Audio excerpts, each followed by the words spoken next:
Hi friends, வாங்க வணக்கம்.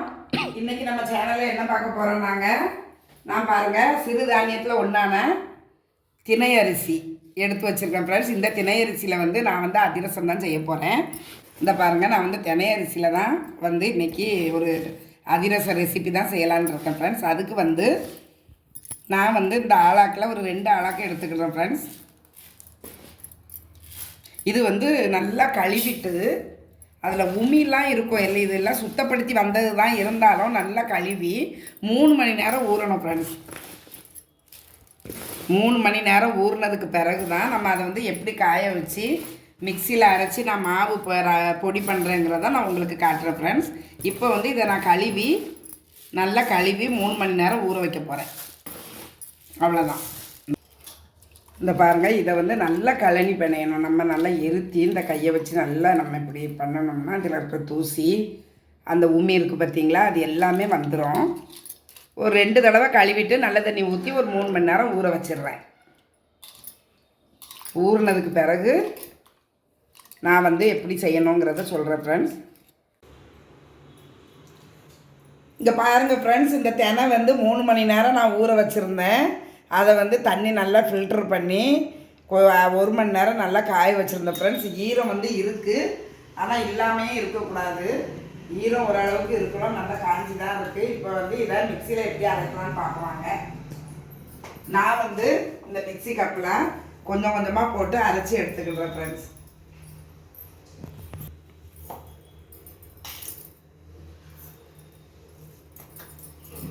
சின்ன கப்பு நல்லா சீக்கிரமாக நல்லா பவுடராக ஆக்கிடும், அதனால் நான் சின்ன கப்பு எடுத்துக்கிறேன் ஃப்ரெண்ட்ஸ்.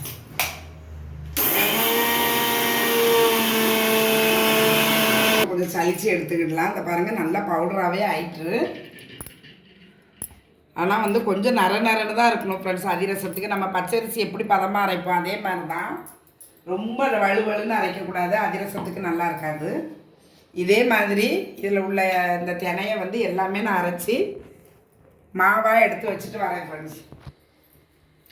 நான் வந்து இந்த தினையோடு சேர்த்து 4 ஏலக்காவும் சேர்த்து அரைச்சிக்கிட்டேன் ஃப்ரெண்ட்ஸ். இவ்வளோ மாவு கிடச்சிச்சு ஃப்ரெண்ட்ஸ். இங்கே பாருங்கள், நல்லா ஈரமாகவே இருக்குது, அதனால தான் நான் இந்த மாதிரி வச்சுருக்கேன். மாவு வந்து நம்ம ரெடி பண்ணிவிட்டோம். இப்போ அடுத்தாப்புல நம்ம பாகு காய்ச்சணும் பார்த்தீங்களா, பாகுக்கு வந்து நான் ஒரு பாத்திரம் எடுத்து வச்சுருக்கேன். திணை அரிசி வந்து இதுக்கு 2 ஆளாக்கு எடுத்தேன். அப்போ வந்து வெல்லம் எவ்வளோ எடுக்கணும்னு பாருங்கள்.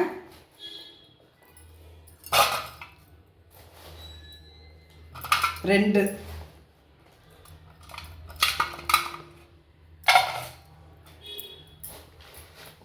நான் 2 எடுத்துருக்கேன்.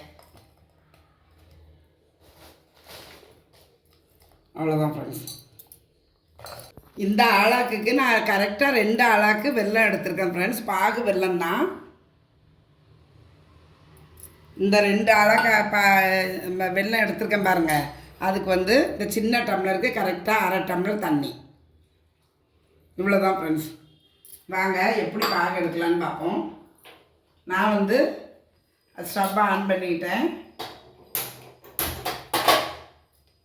இந்த வெள்ளை பாத்திரத்தை இதில் வச்சிடலாம்.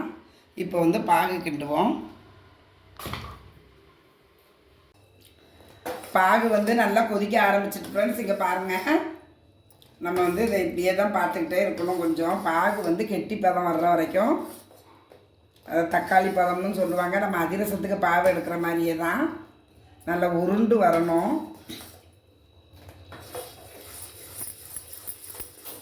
அது வந்து பாகு முறிஞ்சிடக்கூடாது, ரொம்ப கட்டியாகவும் ஆயிடக்கூடாது ஃப்ரெண்ட்ஸ். இந்த பாருங்கள், இந்த மாதிரி கிண்டிக்கிட்டே இருக்கணும். இந்த பாருங்கள், இப்போ தான் அது இதாகுது. இன்னும் கொஞ்சம்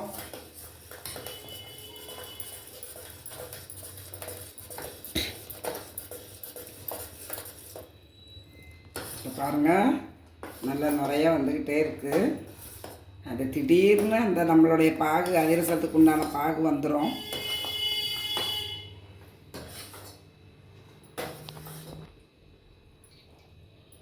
இது வந்து இளம் பாகு, தண்ணியில் ஓடுது பார்த்தீங்களா, இளம் பாகாக இருக்குது. இன்னும் கொஞ்சம் சிம்மில் வச்சு தான் நம்ம கொஞ்சம் கிண்டணும் ஃப்ரெண்ட்ஸ். ரொம்ப ஹையில் வச்சுட்டோம்னா பாகு ரொம்ப முறிஞ்சிரும். இப்போ வந்து பாகு பதம் வர்ற ஸ்டேஜில் தான் இருக்குது. இன்னும் கொஞ்சம் ஒரு சுற்று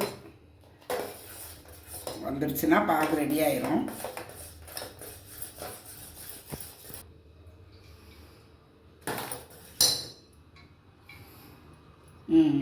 இந்த பாருங்க, இது வந்து அதிரச பாகு. ஓகே தான் ஃப்ரெண்ட்ஸ்.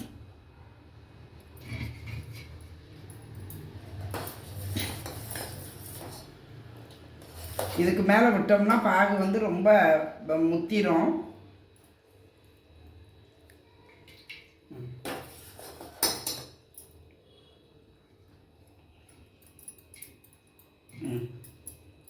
சேர்ந்துட்டு இந்த பாருங்க, சேர்ந்துட்டு கரெக்டு தான். பாகு வந்து ரெடி ஆகிடுச்சு ஃப்ரெண்ட்ஸ். ஃபஸ்ட்டு இருந்தது இளம் பாகாக இருந்தது. இப்போ வந்து பாகு நல்லா நம்ம அதிரசத்துக்கு தேவையான பாகு பதம் வந்துருச்சு ஃப்ரெண்ட்ஸ். நான் வந்து ஸ்டவ்வை ஆஃப் பண்ணிக்கிடுறேன். தீரக்கூடாது இந்த பாகில் கொஞ்சம் கொஞ்சமாக போட்டு இந்த பாருங்க நம்ம கிண்டிக்கிட்டே இருக்கணும்.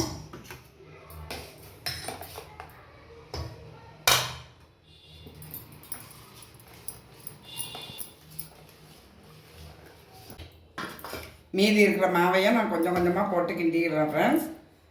இந்த பாருங்க இன்னும் இருக்குது.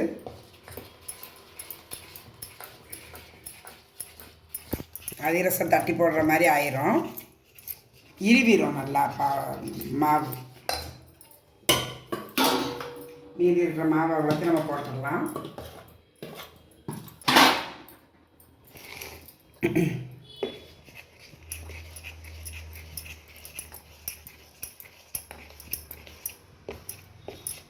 இந்த மாவை நல்லா நம்ம கலந்து வச்சிடணும் ஃப்ரெண்ட்ஸ். ஒரு துணியை போட்டு வச்சு ஒரு நாள் ஃபுல்லும், ஒரு நாள் 2 நாள் கூட இருக்கலாம். நம்ம பச்சரிசி மாவில் அதிரசம் பண்ணுற மாதிரியே தான் ஃப்ரெண்ட்ஸ். இது வந்து தண்ணியாக இருக்குதுன்னு நினைக்க வேண்டாம். அது நம்ம மறுநாள் பார்த்தோம்னா நல்ல மாவு வந்து நல்லா அதிரசம் தட்டி போடுற மாதிரி எரியிடும் ஃப்ரெண்ட்ஸ். ஃபுல்லாக ரெஸ்ட்டில் வச்சிடலாம். நாளை மறுநாள் இந்த மாவை வந்து நம்ம பார்ப்போம் ஃப்ரெண்ட்ஸ். இங்கே பாருங்கள் ஃப்ரெண்ட்ஸ், நான் வந்து இந்த மாவு பாகு எடுத்து வச்சுருந்தேன் பாருங்கள். இந்த மாதிரி இருக்குது தினையரிசி அதிரசம். இப்போ எண்ணெயில் தட்டி போட்டுடலாம் வாங்க. பாத்திரம் நல்லா காஞ்சிட்டு தேவையான எண்ணெய் ஊற்றிக்கிடுறேன். கவர் எடுத்துக்கிடுவோம். எண்ணெய் கவரில் நான் வந்து தட்டி போட்டுக்கிடுறேன் ஃப்ரெண்ட்ஸ். எண்ணெய் நல்லா காஞ்சிட்டு ஃப்ரெண்ட்ஸ், நான் வந்து அதிரசத்தை தட்டி போட போகிறேன்.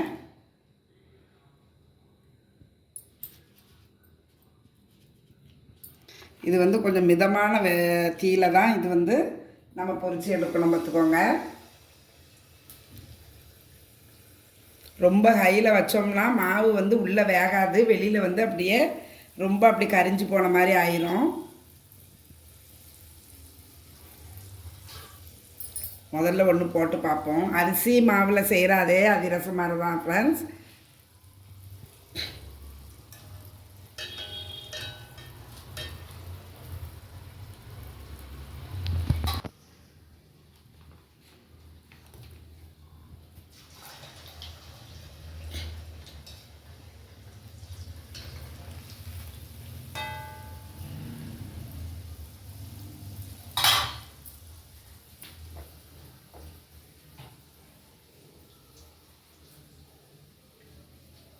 இதே மாதிரி ஒரு சிலர் ரவுண்டாக இப்படி தட்டுவாங்க.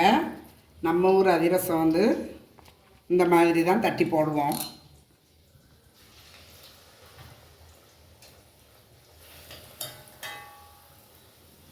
இது வந்து அரிசி மாவுக்கும் இந்த தினை அரிசிக்கும் டிஃப்ரெண்ட்டே தெரியல ஃப்ரெண்ட்ஸ். ஆனால் வந்து கலர் வந்து லைட்டாக எல்லோ கலரில் இருந்தது அந்த அரிசி மாவு.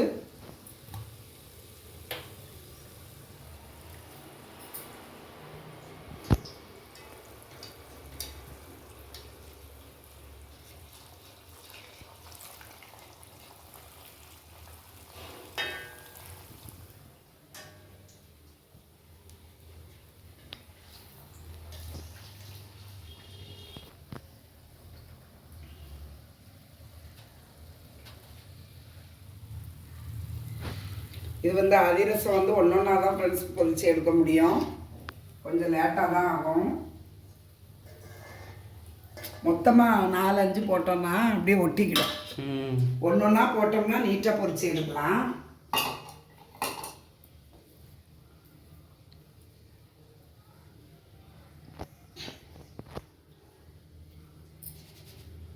இந்த மாவு அவ்வளோத்தையும் இதே மாதிரி நான் எண்ணெயில் பொரித்து எடுத்துடுறேன் ஃப்ரெண்ட்ஸ்.